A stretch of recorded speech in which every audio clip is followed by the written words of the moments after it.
thank you to the MCA for hosting this exhibit, for having the idea for this exhibit. They contacted me, I don't know, maybe a year ago, and said they were doing a tactile art show. And I said, that sounds great. Let me know when it opens, I'll come. And they said, well, actually we had another idea. How would you like to curate it? And I said, it's not that I wouldn't like it, but I'm a blind person. And I know, because I'm the daughter of two visual artists, I know that visual artists usually submit images of their work for a juried exhibition. And what am I going to do with that? So we devised a system, and this I'm actually quite proud of, that in addition to submitting images that all the artists did, they had to include a descriptive text where they said in detail what the piece looked like. But also they had to, in some ways, talk about what it would be like to touch it. Those texts were really, really interesting to read, and in fact they made the basis of my judgments. So I read these descriptions, and when something said, oh boy, I really want to get my hands on that, that was something that I knew would be in the show. I'm very excited by the size of the show. There are 53 pieces by, I don't remember exactly how many artists, because some artists have more than one piece in the show. But it's a really, really extensive exhibit. And I don't want to take up too much time on the panel, but I just wanted to say a few things about the show in general, but also about the experience of tactile art, because I think it's such a rare experience for anybody to get to touch art, that it's useful to sort of think about how to do it and what one gets out of it. The first thing that I'll say is when I've been describing this project to people, what I've been saying is I don't think of this as an exhibit for blind people, but I think of it as an exhibit that does not exclude blind people. Because I think typically art museums and art galleries are highly visual places. And it is very, very rare that people in those spaces think about blind and visually impaired people and how they might be accessing the art. So in that formula that I'm making, this is work to be touched by blind people, but it's also work to be touched by sighted people who also have not had the experience of touching art. So I just wanted to give a few pointers about maybe some good ways to do that. The first pointer is take your time. Anybody who works in museums will tell you that the average time that people spend before a work of art is some ridiculously small number of seconds, right? People look and move on. Look, move on. With tactile art, you can't do that. You have to stop, you have to explore, you have to try different ways of touching. Some of the ways of touching you might want to try is, in some instances, you may want to touch with your fingertips in a very delicate way because somehow the material feels like it's delicate and requires that kind of respect. Other pieces may feel more solid, may inspire you to grasp with your whole hand, maybe even putting some muscle behind it in your arms. Some of the pieces in the show invite manipulation and handling, moving. There are moving parts that you can move around and see what develops. You can dig your fingers into some of those textile pieces, feel what's underneath, feel how the thing is put together. Also, a lot of this work is multisensory. Some of these pieces you touch it and it makes a sound. You touch it in a different way, it makes another sound.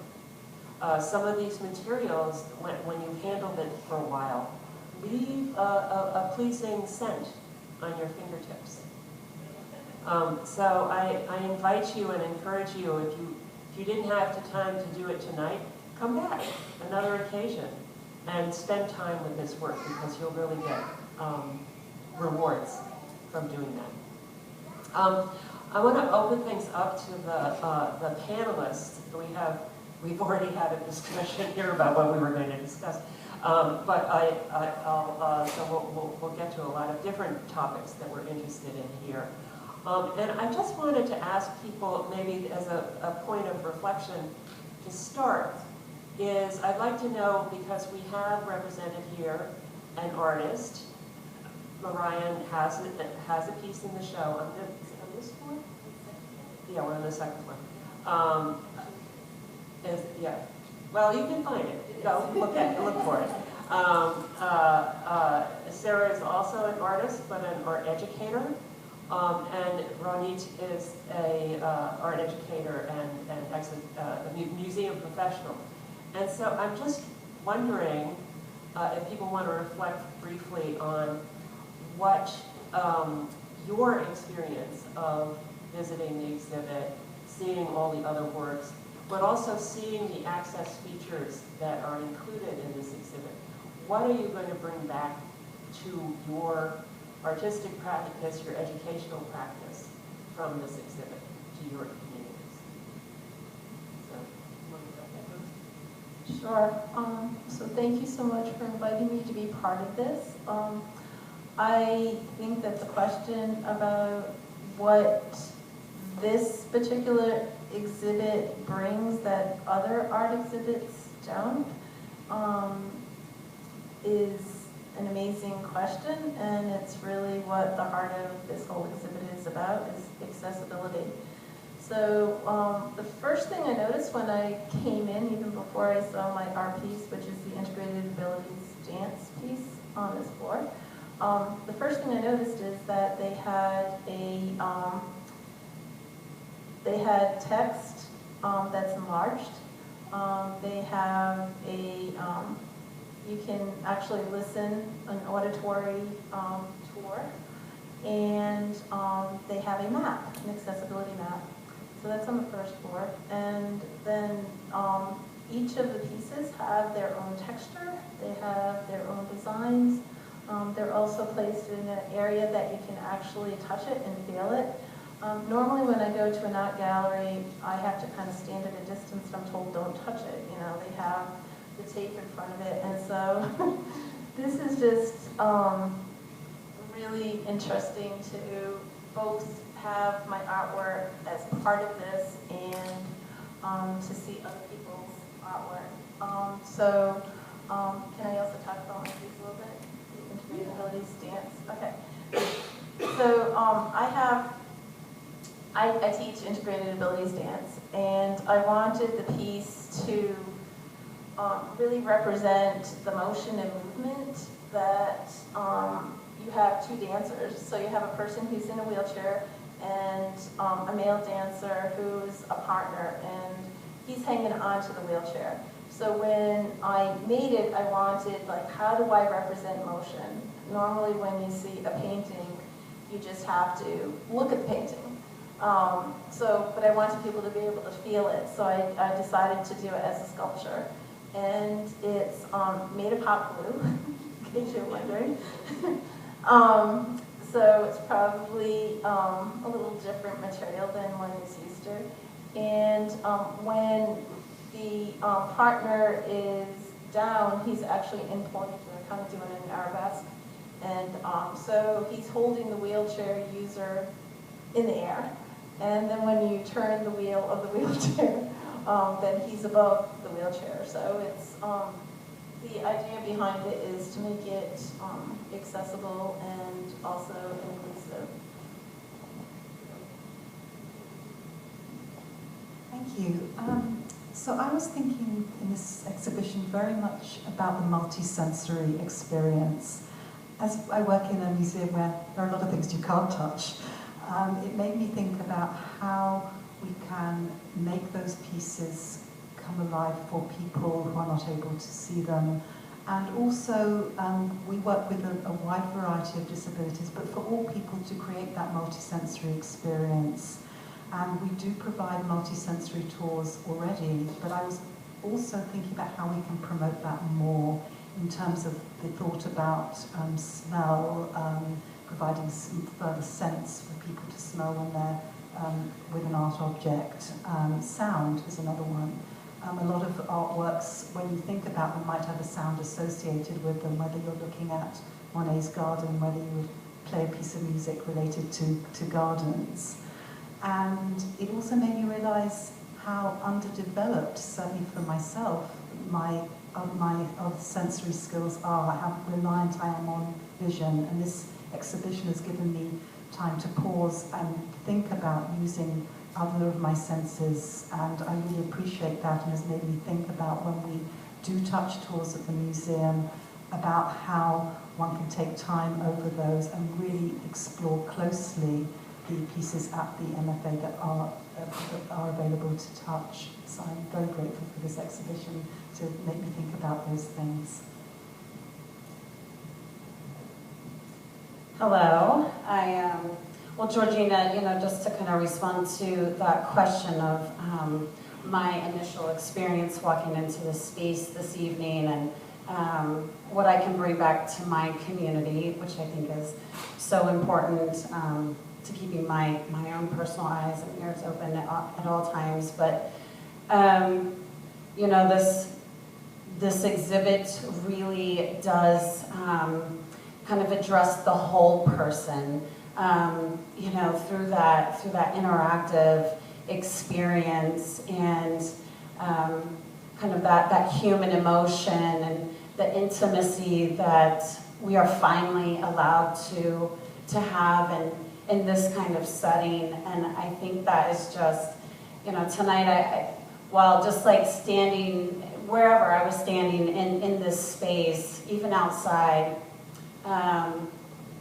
it almost was like a symphony, like an orchestra, and then, looking around and seeing this engagement, it was like a dance, that was not choreographed, but really organic and just a really natural, beautiful experience. And I just feel so honored to be a witness to everything this evening, from the materials that were provided for accessibility to this beautiful array of attendees. And the other thing too is that the caliber of this work I found was really profound and really well done. And then getting this opportunity to speak with a few of the artists here this evening, Rosalind and Michael, and here these are just not just, but they're artists and they're working and they are thinking about materials and the way in which they are experiencing them, but how they are challenging themselves without any relationship to maybe an individual that is blind or visually impaired or someone that is mobility impaired, but they themselves are challenging their own studio practice to enhance and intensify their skills, and then having this opportunity and this stage and this platform to really share in their passion for challenging not only themselves but then the viewer. And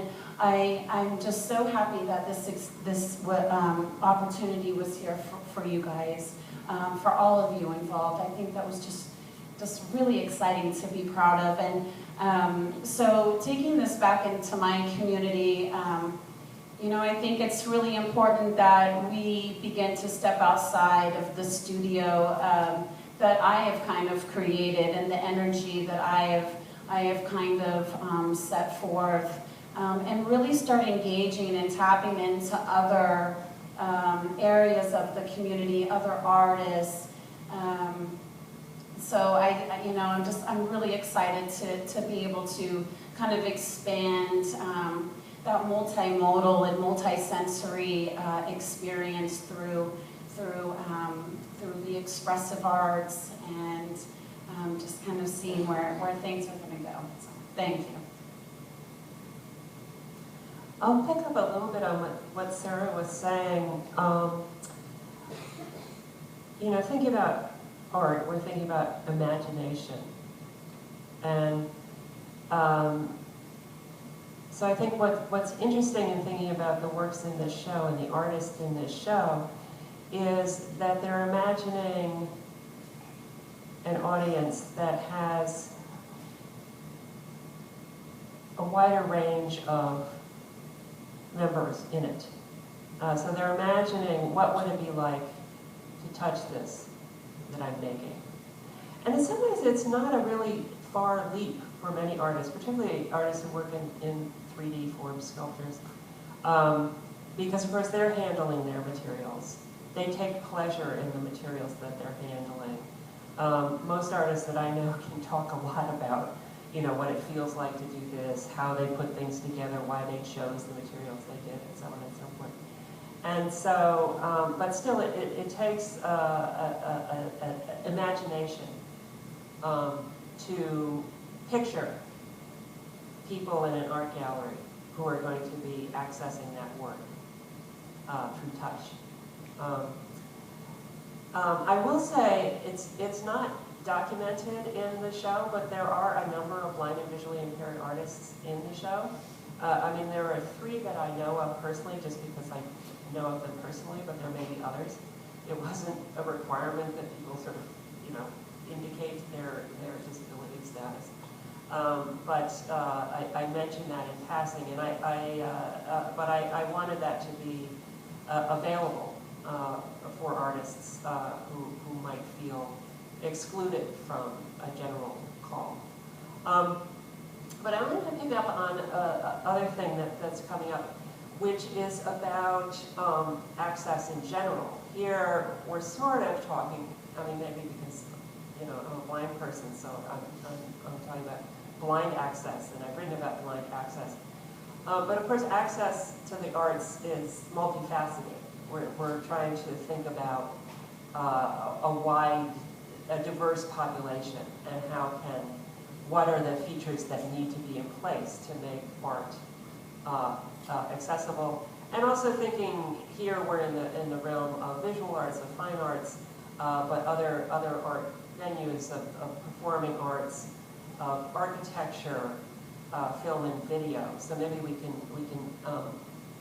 pick up on that. One thing that I'm always struck by, because I do a lot of work in museums, and most major museums now, you can go and you can hit on the accessibility or disability button or something, and you'll get a page, and it will detail what services and programs are available. And I've sort of been struck lately how there's this element of segregation. So there's the wheelchair symbol, and you know that if you click on that, then you're going to get information about where are the ramps and where are the accessible bathrooms and paths of travel and so on and so forth. And then if you click on the icon that has the person walking with the cane, then you'll get the, and so on and so forth. And so it feels like even in this gesture towards inclusion, there's sort of a segmentation of the population into different categories. And so I'm kind of interested in promoting ideas where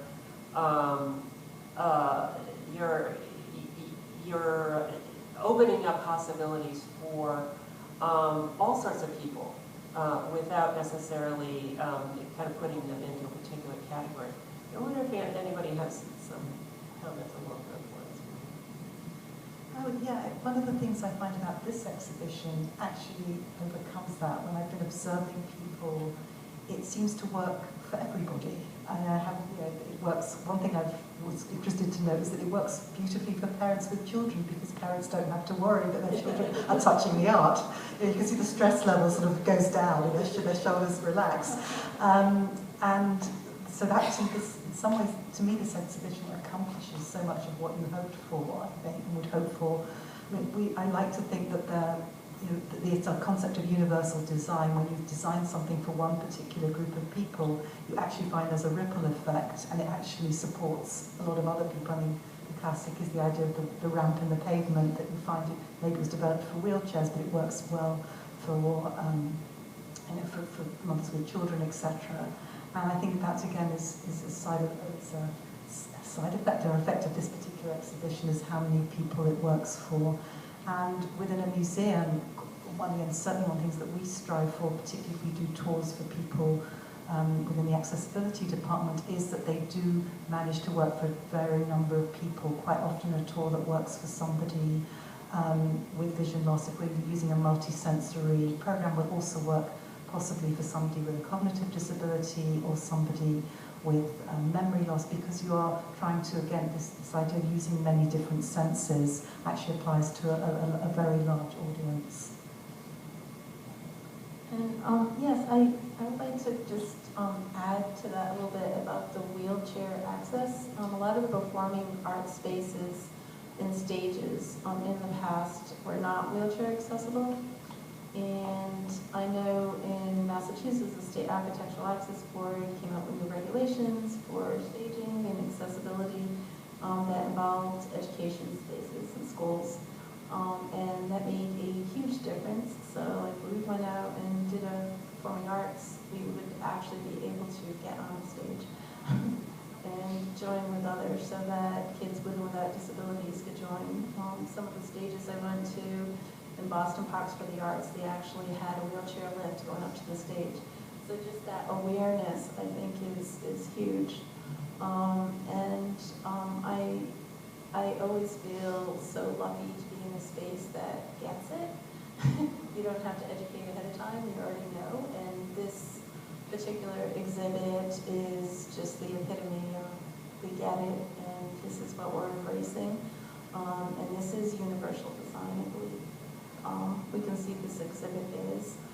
People with and without disabilities can enjoy the art in different ways. So, do you want to, Sarah? Well, you know, Georgina, I'm just thinking of those, like,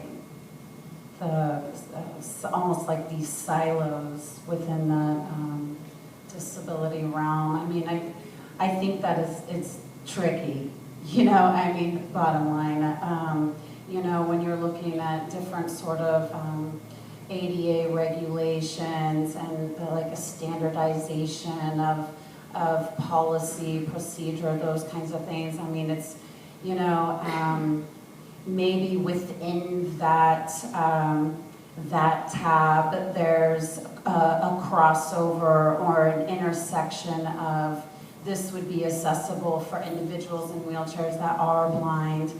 I know for myself that I've recently had an exhibit in our community, and I would say half of them were all mobility impaired and in wheelchairs, and I just asked the gallery, you know, is it possible if we hang this show 20 inches lower than standard?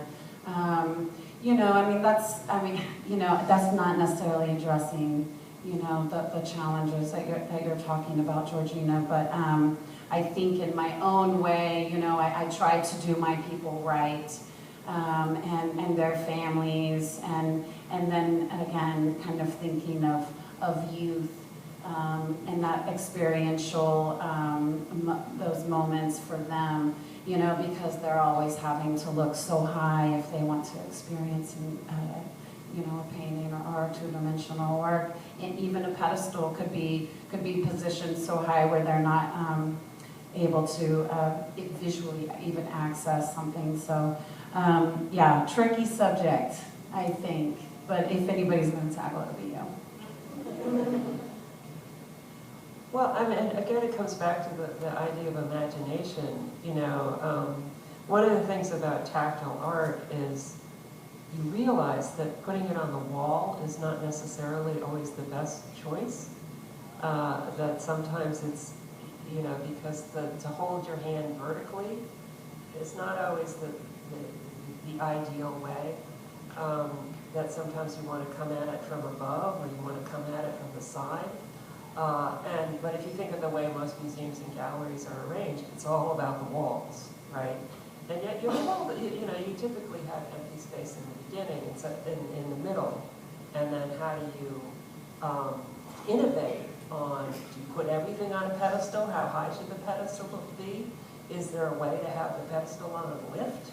So, because I'm a tall person, so I would like the pedestal to be high, and somebody else would like it to be low. And so forth. I mean, I think the challenge is to really, universal design is kind of a catchphrase, and I think that there are a lot of people who are not happy with that as a phrase because is it really universal? And some people are more in favor of saying something like inclusive, that there's a gesture towards inclusion. You may not be able to get everything right every time. But again, it's sort of a matter of somebody having the imagination to say, well, what if you couldn't see, or what if you couldn't hear, or what if you were in a wheelchair, or what if you were this person or that person? How would you get a satisfying, educational, aesthetic, pleasurable experience in this space?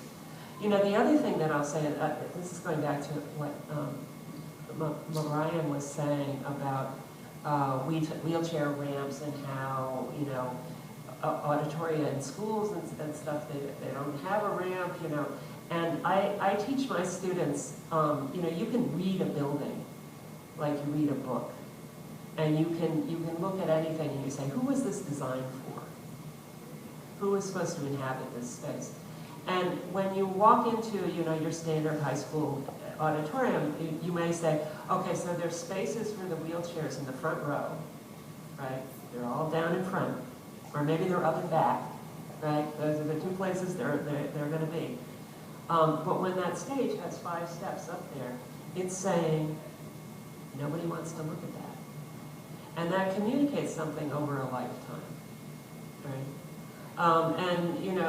The same thing is true for people with all different types of impairments. When you're going into a space where no one has imagined that you would enter it, it's sending a message over and over again.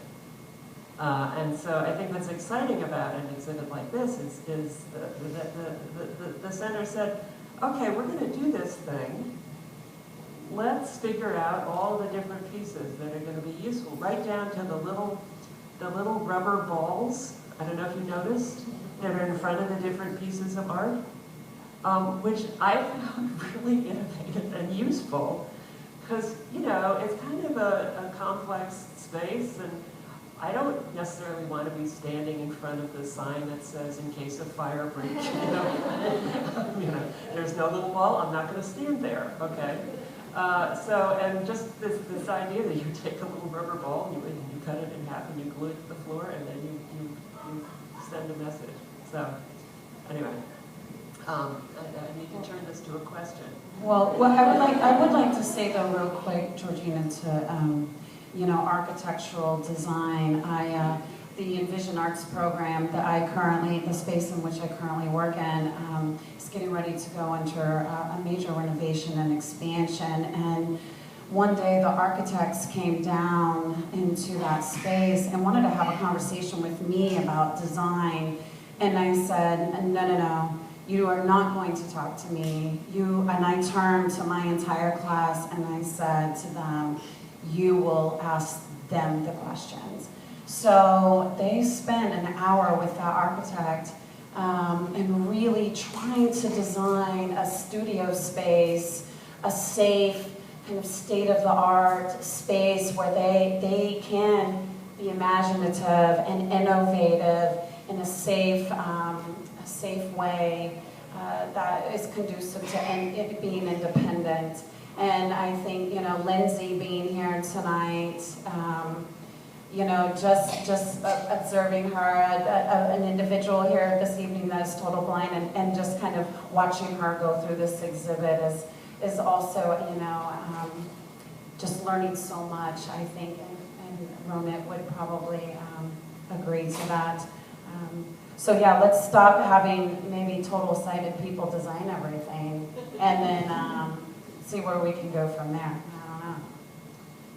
I don't know. I just want to add to it that people that we're thinking about are wheelchair users and people are blind and accessibility, but we have to also look at people who have sensory abilities, and sometimes lighting is an issue.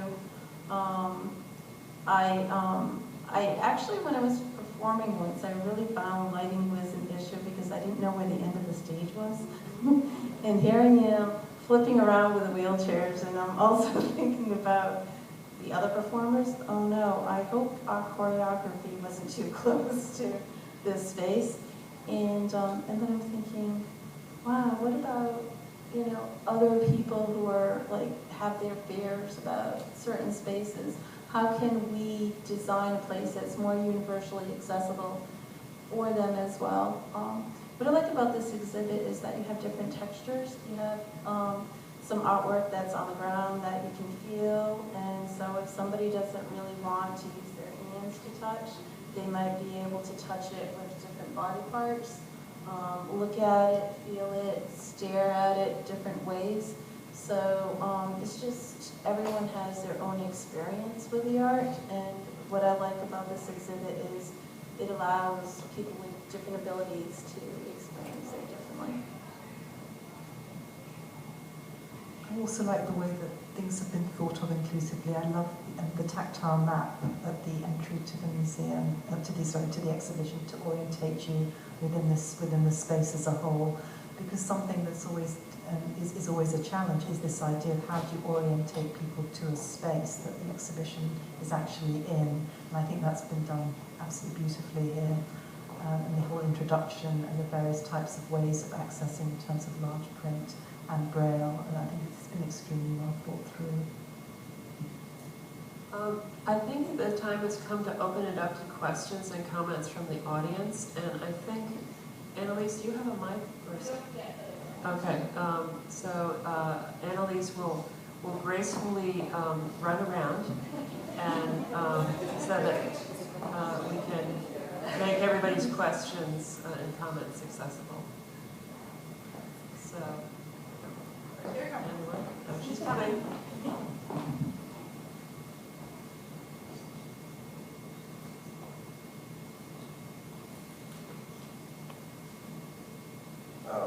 Hello. First of all, thank you all for your work, for talking to us and maybe educating us on things that are maybe not that obvious. I find it interesting that we are addressing the way we interact with art and people can interact with art. I think it's very special because it's not something you think about when you see somebody with a disability. You try to think of how to help them and improve their quality of life, and we don't realize that maybe experiencing art can be a way to improve their quality of life rather than maybe just come up with alternatives and ways to have medicine do its thing, right? And then wait patiently for everything to be standardized. Inclusivity, universality, all that we're touching upon is very special and it's very important. And what I think is really important about the whole cause of exploring these types of art, multisensory, is that we can explore it in a medium that's pretty harmless. We're not exploring it directly in medicine, but findings can be definitely linked because we're studying sensory expressions and understanding the relation between our different senses. And it might end up being a question that may be too long to answer, and so I prefer a brief one for everybody else. But how do you see this work can impact the development of medicine in different areas? If we're thinking of sensory stimuli, if we're thinking of art, if we're thinking of impulses, we're thinking of how the brain understands that kind of stimuli and information. Maybe we can devise different ways to work with Alzheimer's patients, right? With people with Parkinson. And try to not only find inclusivity, but find ways for palliative care to be something that offers a possibility while people wait for the consequence of the birds, right? Thank you for clearing up. I think I could speak to that. I work at group homes with people with multiple disabilities. Some of them might have Alzheimer's, some of them might be blind or have different cognitive levels. And music is very powerful. I do dance, so dance is a universal language as well as music. So the combination, we're able to touch on people that may be nonverbal, but actually I won't use the word nonverbal because they generally just communicate in different ways.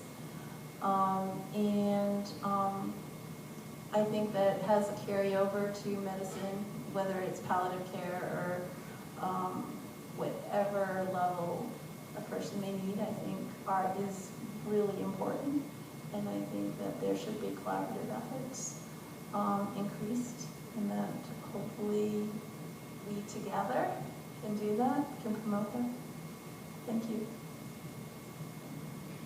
Just wanted to add, I think the idea of the development of senses other than the visual sense is very important. And one thing I've noticed with tours that we do with people with memory loss at the museum, we use a lot of sense.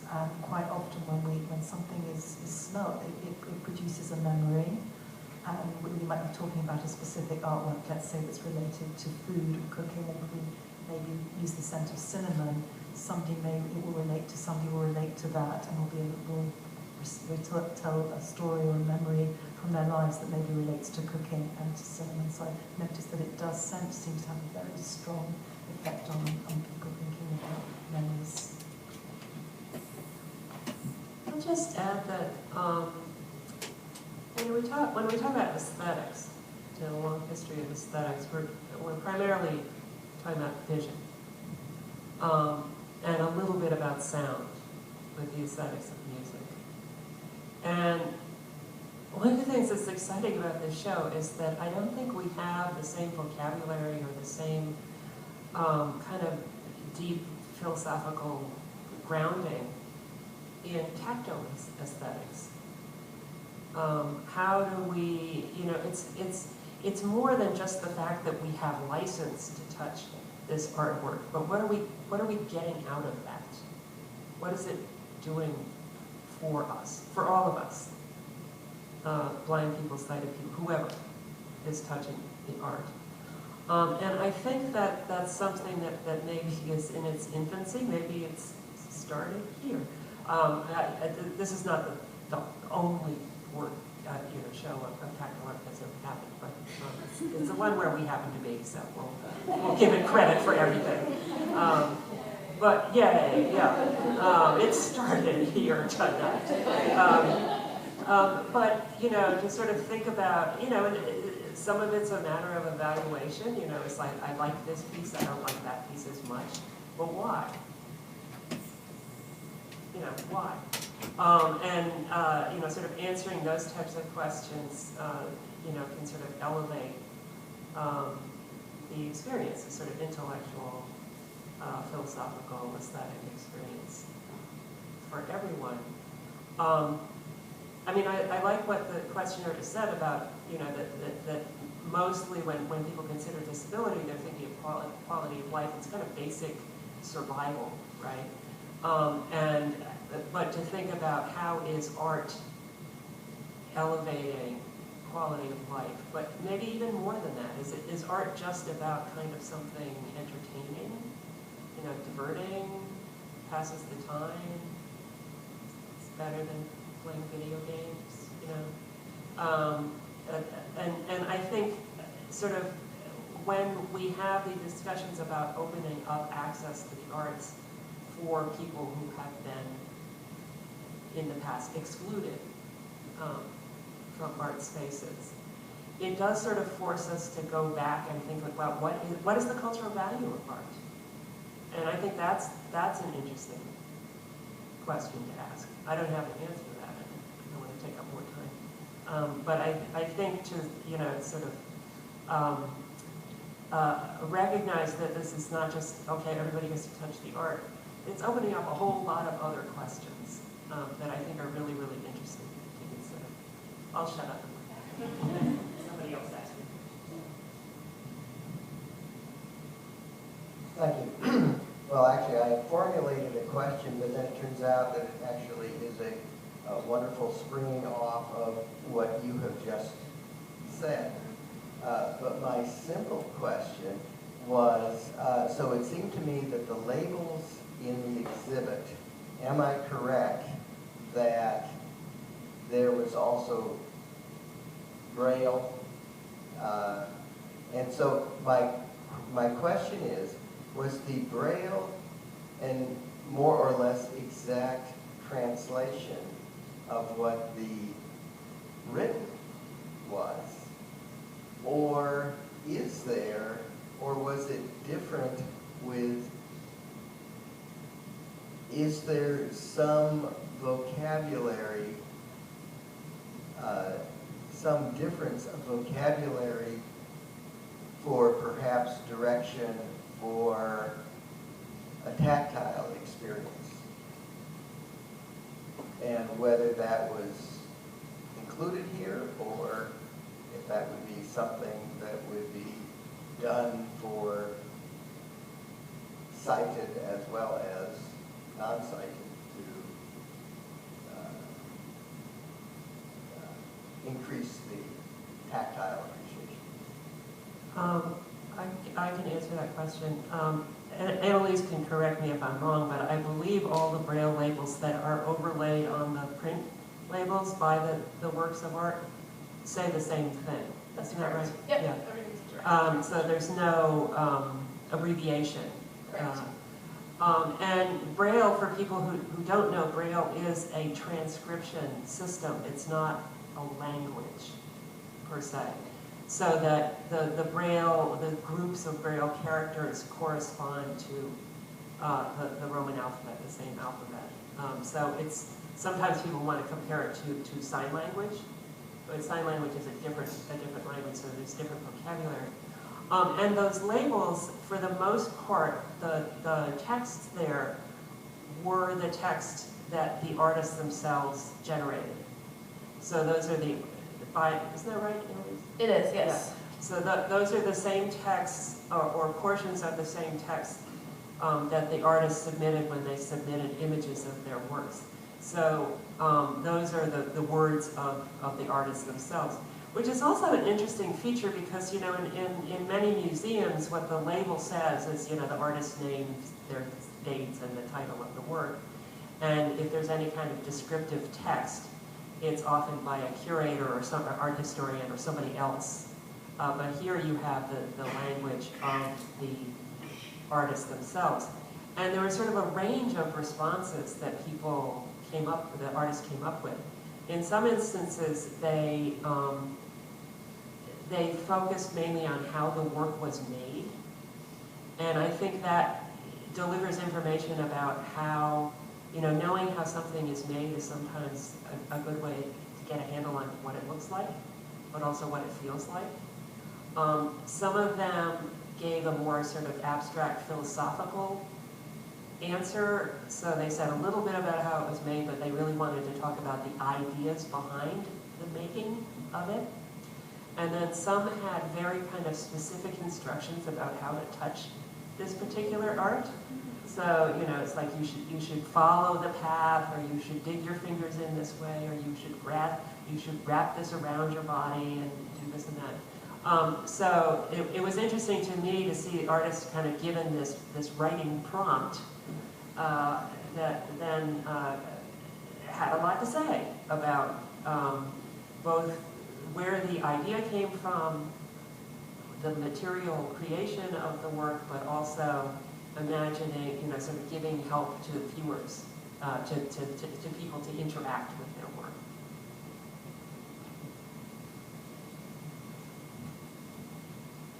This discussion has really caused me to think about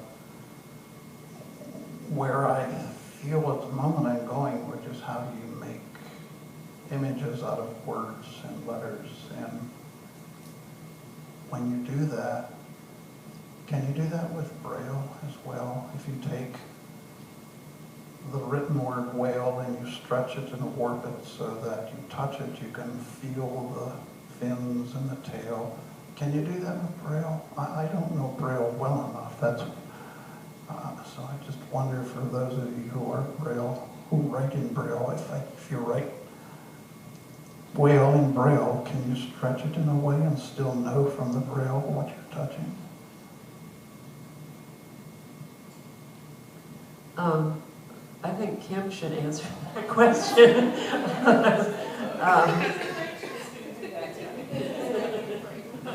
So the short answer probably is no, but because Braille is made up of 6 dots, and each little character set is called a cell, and each letter fits in that cell. But my book that Annalise made reference to, called Drawing with Your Perkins Brailler, it uses Braille characters to create something on the page that, I call it sort of Braille paint by the numbers, because what you do is you follow spacing directions that I've given with a Perkins Brailler, and you write certain characters on certain lines in certain places, and what the finished product is a visual picture that a blind person can show a sighted person and say, this is a picture of an elephant.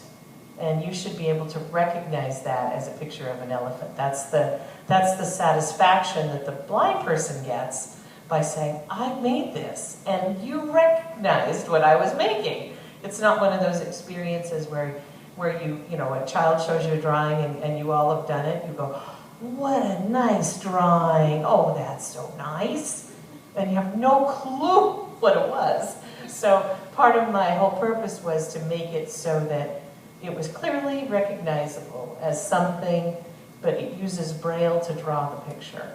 So the book is on display here in the building, I think on the 3rd floor.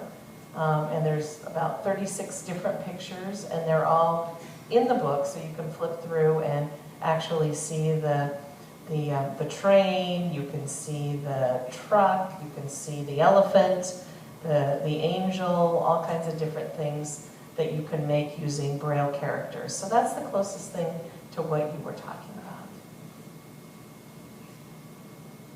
I think we have enough time for a couple more. I saw Cindy there, and I blew her off because Michael was closer to me. Thank you so much for this panel discussion. So interesting. I had a question. I was really interested in what you were saying, Georgina, about an aesthetics of touch. And that made me think about how touch is so intimately intertwined with our emotions. And so our descriptors for our emotions are often derived from tactile perception. So someone feeling hard or soft or sharp, or even warmth or coldness. I think there have been psychology studies where if someone is holding a warm cup of liquid, that actually produces warm feelings towards people or a situation as well. And it's something I haven't really thought that much about in terms of an aesthetics of touch. And you mentioned that there hasn't been much done on that, but I'm curious if, can you direct us towards anything that has been written on the subject or discussed in this area, because I think it's a really rich area.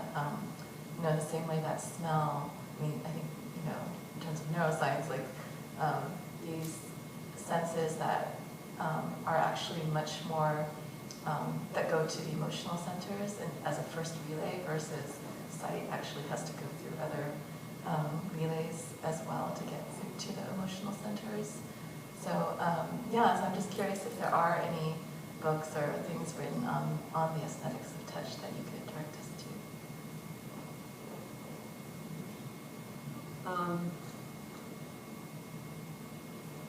Was that Roz? No, where's Roz? She has a book coming out, which will, she's one of the artists. She has three pieces in the show.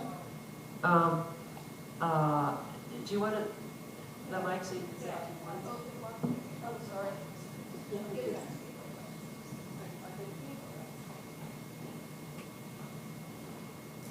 I've mostly written it, and it's now in review and will be published in December by Bloomsbury, called By the Light of the Body, the Somatic Senses in the Visual Arts. And it comes out of about 10 years of working exclusively with touch, aesthetic touch, and making sculptures that people could touch, and gathering comments from people, interviews, sort of a deep exploration of how this works, how touch works in the aesthetic context. So just to say that it's coming, and I'll make sure that Annalise has the information about it. But there's a chapter on how I came to it, sort of learning the language of touch, a chapter on the hand, one on time, memory, emotion, imagining, chapter on museums, on a sense of connection, sort of many ways in which I've come across this, sort of the arenas in which I've explored it. It's written primarily for, I think, anyone who's interested, but especially for artists, because there is nothing that I've found. Otherwise, I mean, Georgina's written beautifully, and there's a lot of information in there, but in terms of an artist's process, there's a lot of information about that. Anyways, I don't know if any of you had any other comments to add to that question. Sure. Amy, did you have a question?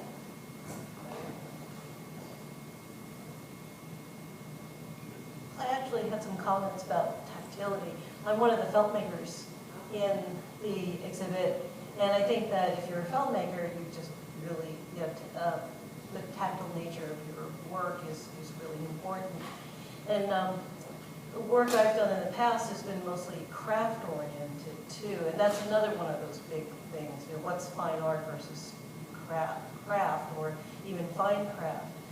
And my understanding is that craft is you're making objects that are meant to be used in your day-to-day life, and tactility, of course, touching and using your piece is part of that, and touching is mundane and can sometimes even be base.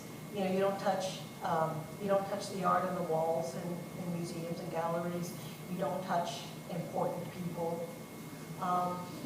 And when I was thinking about, because you don't want the peasants contaminating important people. And I thought that tactility was one of those things that sort of, in addition to being used on a daily basis, was one of those things that seemed to be one of those artificial divisions between art and craft. When I was making my piece, I was thinking, what am I going to do, given that I like things that are touched? There's then this dichotomy then of trying to make a piece that hangs on a wall. What is that? What is that for me? And I've noticed, I've noticed there are now quilters, right? There's quilters who make things that lie on the bed, and then there are quilters who make things that are meant to hang on the wall. And I see in their work too, sometimes you're not really supposed to touch. These are just sort of observations, and this panel has been really just interesting to me, and thinking about what, if I were to make more panels, what would I do? What would I do? Is it just a combination of pretty colors then, or is it are there features that felt is really lends itself well to that provide a different experience? So whether that's almost obviously touch, but perhaps other things. So that's I'll just comment on part of your comments, maybe the first paragraph. Well, what sparked my memory was remembering, I mean, this whole idea of the introduction, you know, the nobody gets to touch the art thing, which is a relatively recent occurrence, that before there were museums, official public institutions, art, you know, was owned by wealthy people, by royalty, by institutions of religion. That's where art existed. But there were people who had private collections of art and artifacts, and they would invite their friends, who were also rich people, to come over and, you know, look at their collections, but also to handle their collections. And there are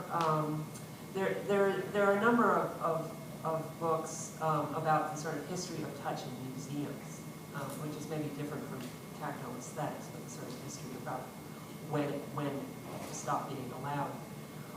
And there are, for instance, there's a woman in the UK named Fiona Candlin, has a book, I can't remember the title. There's also a book by Constance Classen, who's Canadian. Anyway, you can find these books, and they have bits and pieces of information that might be useful to you. But in some of them, they quote first-hand accounts of people, you know, in their journals or their letters, who would go and they would handle artworks in somebody else's collections. And they're quite beautiful, and they're quite detailed in their tactile appreciation. So it's not just, oh, I'm handling this ancient art object and it's so exciting. They have all this kind of detailed information about what that felt like. And it's really, really interesting. When museums opened up as public institutions, suddenly you have the public, right? And the public's coming in here, and they don't have, and there's language that in the founding museums, they talk about this. The public doesn't have this degree of refinement. I mean, this is all about class, ultimately. That they wouldn't know how to touch things correctly. And that's when you put it all behind glass. It's like, you know, if you can look at it, but keep your hands in your pockets. So I recommend sort of seeking out some of those texts, mainly for these accounts of people who, in the past, who did handle artworks and artifacts and things. And the other thing I'll say about what you're saying is that I think you're really onto something about the idea of craft versus art. And does an object achieve status as an art object because you can't touch it, versus if you make it to be handled and be used every day, then it's craft. And I think that's an interesting thing to maybe examine a little bit. Excellent. Unfortunately, I don't think we have enough time for any more questions this evening, but the ladies are all here and available the remainder of the evening to approach them directly and chat with them. I hope you'll all join me in thanking our panelists for joining us.